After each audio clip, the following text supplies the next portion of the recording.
Jérémie, chapitre 32. Voici la parole adressée à Jérémie de la part de l'Éternel, la 10e année du règne de Sédécias sur Juda, qui était aussi la 18e année du règne de Nebuchadnezzar.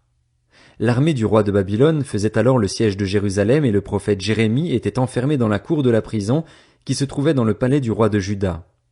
Sédécias, roi de Juda, l'avait fait enfermer en lui adressant ce reproche. « Pourquoi prophétises-tu comme tu le fais ?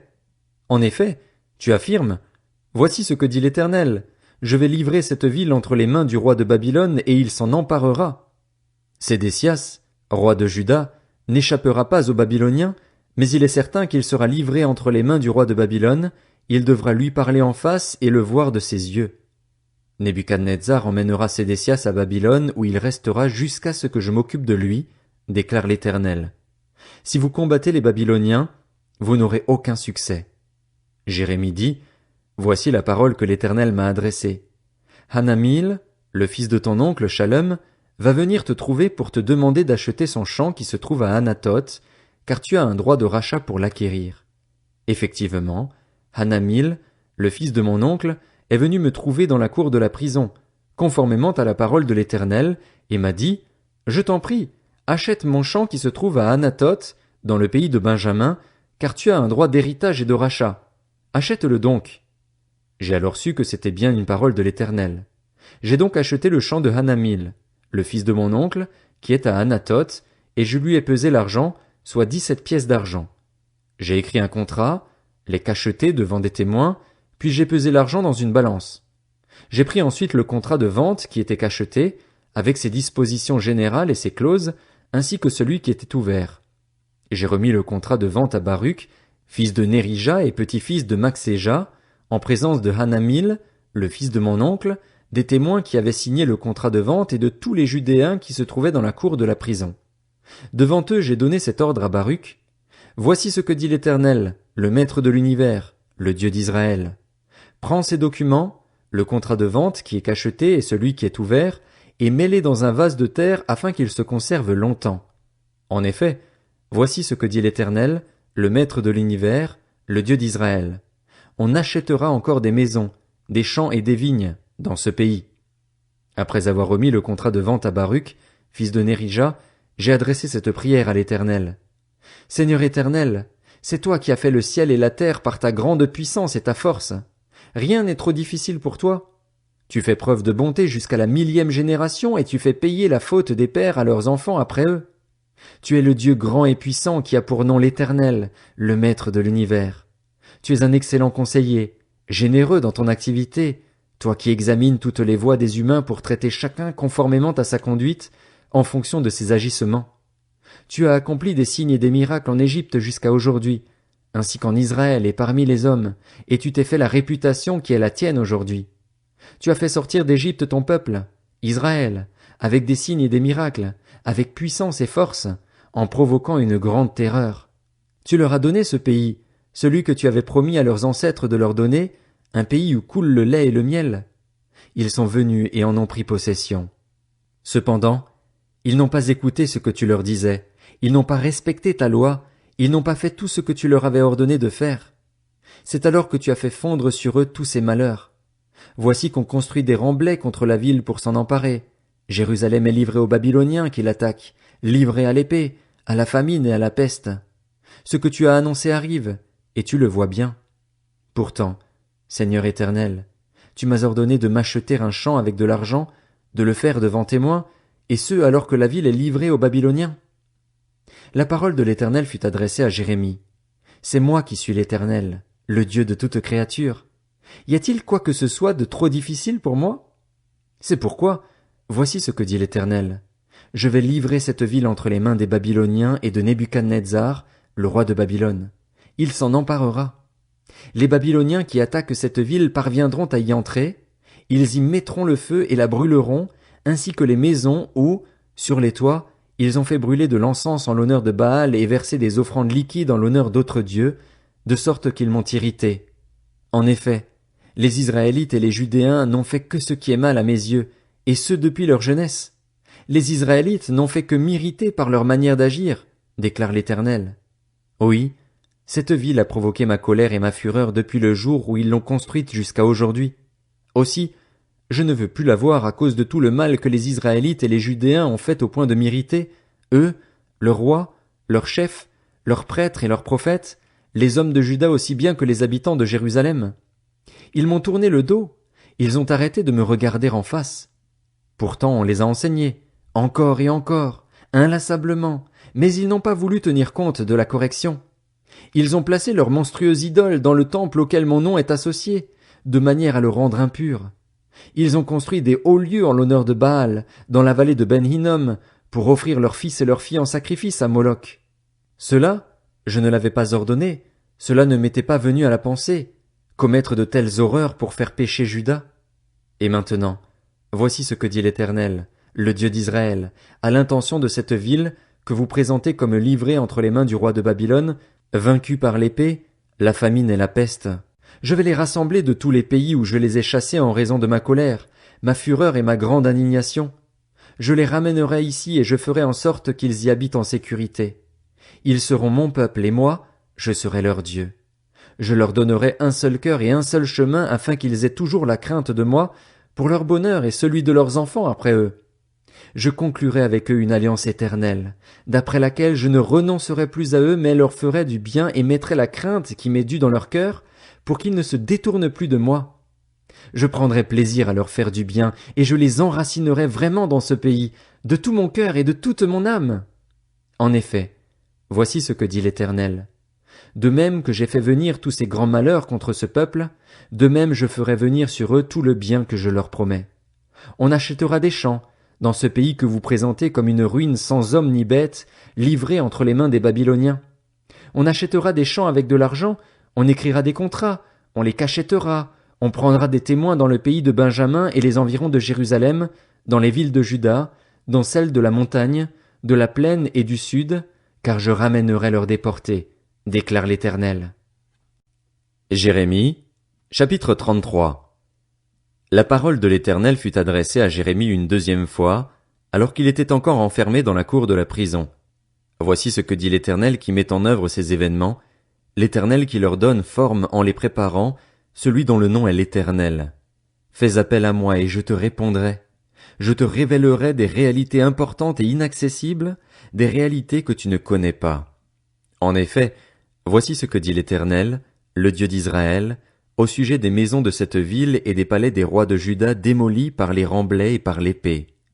Quand ils s'avanceront pour combattre les Babyloniens, ils les rempliront des cadavres des hommes que j'aurai frappés en raison de ma colère et de ma fureur, car c'est à cause de toute leur méchanceté que je me cache à cette ville.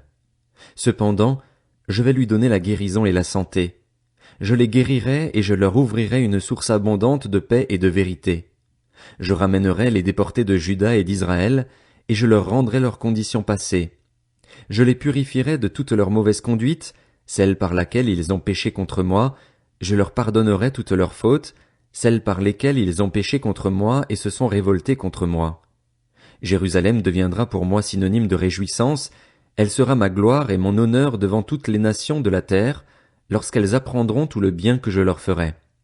Elles trembleront et seront bouleversées à cause de tout le bonheur et de tout le bien-être que je lui accorderai. Voici ce que dit l'Éternel. On entendra encore, dans cet endroit que vous présentez comme un désert sans homme ni bête, on entendra dans les villes de Juda et dans les rues de Jérusalem dévastées, dépourvues d'hommes, d'habitants et de bêtes, les cris de réjouissance et de joie, les chants du fiancé et de la fiancée. On entendra la voix de ceux qui disent « Célébrez l'Éternel, le Maître de l'univers, car il est bon. » Oui, sa bonté dure éternellement, la voix de ceux qui offrent des sacrifices de reconnaissance dans la maison de l'Éternel. En effet, je ramènerai les déportés du pays pour qu'ils retrouvent leurs conditions passées, dit l'Éternel. Voici ce que dit l'Éternel, le Maître de l'univers. Il y aura encore, dans cet endroit désert, sans homme ni bête, et dans toutes les villes qui en dépendent, il y aura encore un domaine où les bergers pourront faire reposer leurs troupeaux. Dans les villes de la montagne, dans celles de la plaine et du sud, dans le pays de Benjamin, les environs de Jérusalem et les villes de Juda, les brebis défileront encore devant celui qui les compte, dit l'Éternel. Voici que les jours viennent, déclare l'Éternel, où j'accomplirai la bonne parole que j'ai prononcée à l'intention de la communauté d'Israël et de celle de Juda. Durant ces jours-là, à ce moment-là, je ferai pousser pour David un germe de justice. Il exercera le droit et la justice dans le pays. À cette époque-là, Juda sera sauvé et l'on habitera en sécurité à Jérusalem. Voici comment on l'appellera: l'Éternel notre justice. En effet, voici ce qu'a dit l'Éternel. David ne manquera jamais d'un successeur pour siéger sur le trône de la communauté d'Israël. Les prêtres lévitiques non plus ne manqueront pas d'un successeur qui se tienne devant moi pour offrir des holocaustes, faire brûler des offrandes et présenter des sacrifices tous les jours. La parole de l'Éternel fut adressée à Jérémie. Voici ce que dit l'Éternel. Si vous pouviez rompre mon alliance avec le jour et avec la nuit et faire en sorte qu'ils n'apparaissent plus au moment fixé pour eux, alors mon alliance serait aussi rompue avec mon serviteur David et il n'aurait plus de fils pour occuper son trône. Il en irait de même pour mon alliance avec les Lévites, les prêtres qui sont à mon service.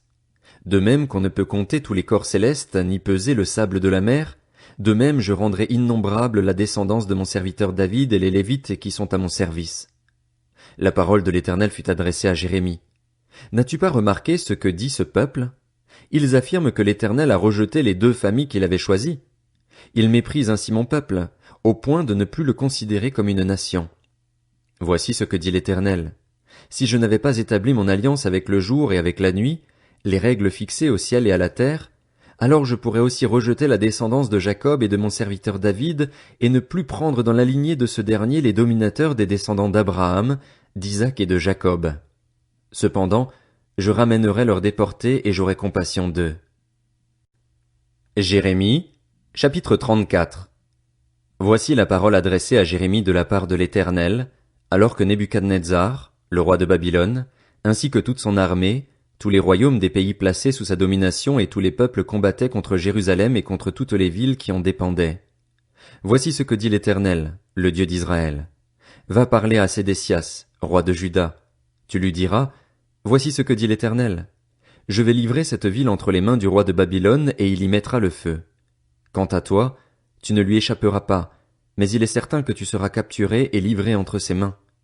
Tes yeux verront ceux du roi de Babylone, il te parlera en face et tu iras à Babylone. Seulement, écoute la parole de l'Éternel, Sédécias, roi de Juda. Voici ce que dit l'Éternel à ton sujet. Tu ne mourras pas par l'épée, mais paisiblement. De même qu'on a brûlé des parfums pour tes ancêtres, les rois qui t'ont précédé, de même on en brûlera pour toi et l'on te pleurera en disant, quel malheur, Seigneur! Car c'est ce que j'annonce, déclare l'Éternel. Le prophète Jérémie communiqua toutes ces paroles à Sédécias, roi de Juda, à Jérusalem, alors que l'armée du roi de Babylone combattait contre Jérusalem et contre toutes les villes de Juda qui restaient, notamment Lachis et Azéka, car c'étaient les villes fortifiées qui subsistaient encore parmi les villes de Juda. La parole fut adressée à Jérémie de la part de l'Éternel, après que le roi Sédécias eut conclu une alliance avec l'ensemble de la population de Jérusalem pour proclamer un décret de libération. Chacun devait laisser partir libre son esclave et sa servante hébreu et ne plus contraindre à l'esclavage un juif, un de ses frères. Tous les chefs et tout le peuple qui avait accepté l'alliance furent attentifs à laisser partir libre chacun son esclave et sa servante et à ne plus les contraindre à l'esclavage. Ils tinrent parole et les renvoyèrent, mais ensuite ils changèrent d'avis. Ils reprirent les esclaves et les servantes qu'ils avaient affranchis et les forcèrent à redevenir esclaves et servantes. Alors la parole de l'Éternel fut adressée à Jérémie de la part de l'Éternel. Voici ce que dit l'Éternel, le Dieu d'Israël. J'ai moi-même conclu une alliance avec vos ancêtres, le jour où je les ai fait sortir d'Égypte, de la maison d'esclavage. Je leur ai dit, au bout de 7 ans, chacun de vous renverra libre son frère hébreu qui s'est vendu à lui. Il te servira 6 ans, puis tu le laisseras partir libre de chez toi. Cependant, vos ancêtres ne m'ont pas écouté, ils n'ont pas tendu l'oreille. Quant à vous, vous aviez changé d'attitude aujourd'hui. Vous aviez fait ce qui est droit à mes yeux en proclamant chacun la libération pour son prochain. Vous aviez même conclu une alliance en ma présence, dans le temple auquel mon nom est associé. Pourtant, vous vous êtes ravisés et vous avez déshonoré mon nom. Vous avez repris chacun les esclaves et les servantes que vous aviez affranchis pour qu'ils puissent disposer d'eux-mêmes, et vous les avez forcés à redevenir vos esclaves et vos servantes. C'est pourquoi, voici ce que dit l'Éternel. Vous ne m'avez pas obéi en proclamant chacun une réelle libération pour son frère, pour son prochain. Je vais donc proclamer un décret de libération pour vous, et ce à l'intention de l'épée, de la peste et de la famine, déclare l'Éternel, et je ferai de vous une source de terreur pour tous les royaumes de la terre. Je livrerai les hommes qui ont violé mon alliance, qui n'ont pas respecté les termes de l'alliance qu'ils avaient conclue en ma présence en coupant un veau en deux et en passant entre ses morceaux. Je livrerai les chefs de Juda et ceux de Jérusalem, les eunuques, les prêtres et toute la population du pays qui est passée entre les morceaux du veau. Je les livrerai entre les mains de leurs ennemis, de ceux qui en veulent à leur vie, et leurs cadavres serviront de nourriture aux oiseaux du ciel et aux bêtes de la terre. Je livrerai Sédécias, roi de Juda, et ses chefs entre les mains de leurs ennemis, de ceux qui en veulent à leur vie, je les livrerai à l'armée du roi de Babylone qui était en train de s'éloigner de vous. Je vais donner mes ordres, déclare l'Éternel, et les faire revenir vers cette ville. Ils l'attaqueront, s'en empareront et y mettront le feu. Je ferai des villes de Juda des ruines inhabitées. Jérémie, chapitre 35. Voici la parole adressée à Jérémie de la part de l'Éternel durant le règne de Joachim, fils de Josias, sur Juda. L'Éternel a dit, Va chez les Récabites et parle-leur. Tu les conduiras à la maison de l'Éternel, dans une des salles, et tu leur offriras du vin à boire. J'ai pris Jaazania, fils de Jérémie et petit-fils de Abazinia, ainsi que ses frères, tous ses fils et tout le clan des Récabites, et je les ai conduits à la maison de l'Éternel, dans la chambre des fils de Hanan, fils de Jigdalia, homme de Dieu, près de la chambre des chefs, au-dessus de celle de Maazéja, fils de Shallum, qui avait la garde de l'entrée. J'ai placé devant les membres du clan des Récabites des récipients pleins de vin et des coupes et je leur ai dit, Buvez du vin.